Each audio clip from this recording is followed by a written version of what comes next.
So, Jay, using your company's knowledge and your expertise in research, I'm sure a lot of the people viewing this video would love to know what is next for the Sydney market. We're sort of in a stabilisation phase, I feel, at the moment, but you're the expert on the research.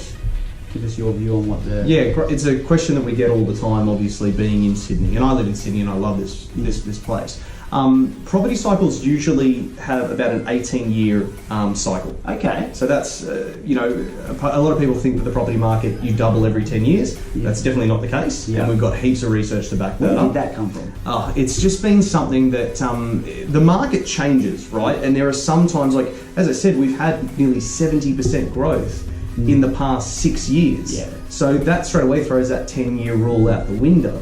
And then during 2001 to 2011, we had less than 40% for a whole 10 years. So it's very relative to the time. But the market cycle is usually about 18.6 years, and I'm talking about peak, crash, recovery phase. Okay? Full cycle. That's right. Capital cities are all decoupled from themselves. So what's happening in Sydney is definitely not what's happening in Brisbane, Melbourne, Adelaide, Perth, etc.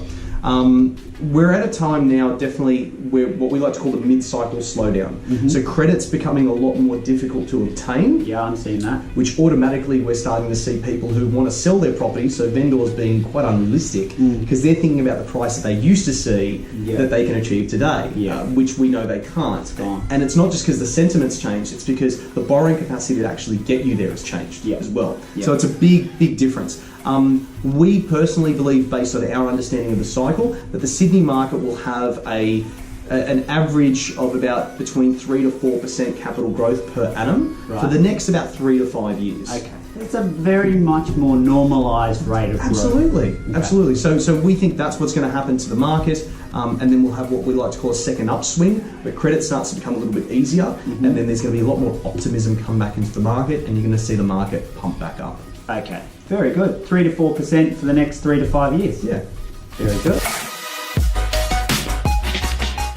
Just heard about where the Sydney market's going.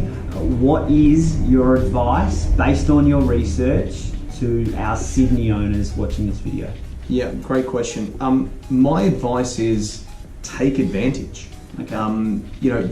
If you're a Sydney owner, you've got property that's made probably around 70% since 2011. So you've got a good amount of equity that you've been able to, generate into your portfolio of property or in your single property itself. Currently, with what's going on with the Royal Commission, with APRA, lending is tight.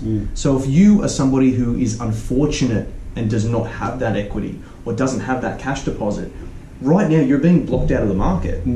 So there's less competition at the moment. So if I was someone that had equity in my properties, my first thing to do would be to look at purchasing another property.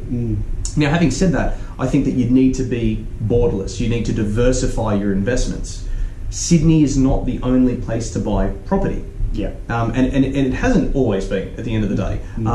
Between 2001 and 2011, when Sydney was the worst performing capital city in Australia for 10 years, it definitely wasn't the place to invest. So it's like saying, I only invest my superannuation into companies that are based in Sydney. Yeah. Like, you know what I mean? It's ridiculous. You got to think of property as an asset. So my recommendation there would be to do something outside of Sydney. And my main reasons why outside of Sydney, just at the moment, is because currently you've got the second lowest rental yield in Australia, which means that serviceability of a loan is a little bit more difficult. Yeah, you've got to put your hand into your pocket. Definitely. And then we've got the highest premiums that you're paying for property in Australia at the moment. So the cost to get in, your entry and exit cost is high. And then also lastly, the market's done 70% in the past 6 years. So Sydney owners should be rapt about that. Yeah. But because it's done so much, the probability of that continuing at that pace, it's just unrealistic. So in summation, whether you have one investment or none, you could use the value in your own home, definitely, the equity in it, unlock that to buy a property that doesn't necessarily have to be in Sydney. It can be anywhere in Queensland, anywhere where the numbers stack up. I suppose the main reason why people who are in Sydney watching this video purchase investments in Sydney, because that's all they know. That's right. So as a research company like Providence, or anyone that knows the data and how to analyze it, you could go out there, assess a property regardless of its geographic location, and give some guidance on whether it makes sense to buy it. Very well said. That's exactly right. Okay, very good. Great advice.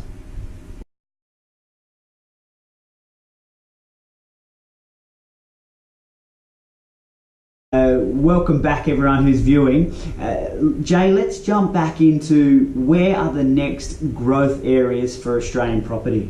Yeah. Where do we need to be looking next? We've just chatted about being borderless and looking beyond Sydney. Mm-hmm. Where should we look? Yeah, great question. Well, our economy at the moment is very, very strong. Australia as a whole. Okay. We look for capital cities which have a large, I guess, diverse range of employment generators. Only go to capital cities? Or? Yeah, correct. And I'll go into that into a little bit as to the risks of regional areas.